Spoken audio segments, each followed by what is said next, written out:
000 personnes qui meurent chaque année en France. 400 000 personnes ont besoin d'accompagnement en soins palliatifs. Or, il n'y a pas assez de dispositifs et de places pour accueillir toutes ces personnes. 53% des plus de 80 ans vivent seuls. Et lorsque ces personnes ne sont pas seules, un aidant sur 3 meurt avant la personne accompagnée. Voisins et soins, c'est un modèle innovant et solidaire d'accompagnement en fin de vie à domicile et de soutien des aidants. Ce sont des équipes hybrides avec des bénévoles qui ont été formés à l'accompagnement en soins palliatifs, un médecin, une infirmière, des psychologues, tous travaillent ensemble pour accompagner les personnes en fin de vie à domicile, chez elles ou dans des EHPAD. Astrée, c'est une association qui œuvre depuis 38 ans à la restauration du lien social en accompagnant des personnes en fragilité sociale par de l'écoute active, un accompagnement relationnel.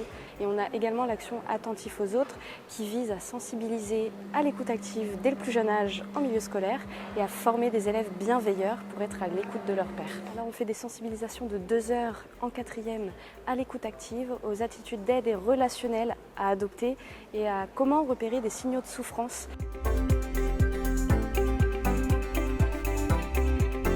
Link, c'est un peu une histoire de vie. J'ai moi-même été face à des difficultés de santé mentale assez intenses, assez sévères. Et en fait, au fur et à mesure des années, moi j'ai tout partagé sur les réseaux sociaux. J'ai réalisé qu'il y avait énormément d'autres jeunes qui vivaient ce que je vivais. Donc on a une application et une fondation. Donc une application qui est en fait une safe place pour les jeunes avec un tas de fonctionnalités qu'ils peuvent utiliser au quotidien pour prendre soin de leur santé mentale.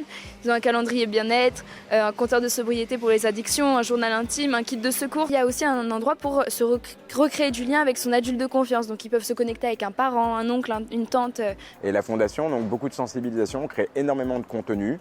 Donc des vidéos à destination des jeunes, mais aussi à destination des parents, pour dédramatiser, déstigmatiser les sujets de santé mentale, pour que chacun puisse comprendre. Après, on fait aussi beaucoup d'événements où on réunit des acteurs publics, parfois politiques, des influenceurs, pour diffuser en fait ces messages au plus grand nombre de personnes. On est très actifs au niveau politique, c'est-à-dire qu'on vient secouer un petit peu les branches en leur disant stop, maintenant il faut vraiment faire des choses.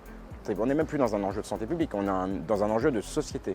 C'est-à-dire qu'on a une jeunesse aujourd'hui qui est dans un état pitoyable et si ces jeunes ne prennent pas le dessus, si on n'écoute pas ces jeunes, demain on n'aura plus d'adultes en capacité à faire fonctionner la société correctement. Donc, on voit bien que c'est un problème qui dure depuis très très longtemps, simplement aujourd'hui on le met en lumière, il faut trouver les solutions qui vont avec. Je suis contente que ma voix soit entendue parce qu'en réalité c'est pas que ma voix que je porte, c'est aussi celle de tous les jeunes qui m'envoient des messages. Moi, je suis honorée d'être venue. On travaille tous ensemble, on est tous engagés. Si on s'y met tous un petit peu, on pourra faire de grands changements. Et les mutuelles jouent un rôle essentiel en fait dans la prise en charge de ces sujets. Ce sont des vrais relais. Nous, on sait toucher les jeunes, mais on a besoin aussi des parents. Voilà. Et en fait, c'est un travail coordonné qui permettra d'avancer. On ne peut pas attendre que les jeunes aillent mieux sans le soutien des adultes qui sont autour d'eux. La mutualité française, elle a un rôle clé au sein des territoires pour soutenir ces actions à visée préventive, également pour instaurer une culture plus forte de la santé mentale, briser les tabous.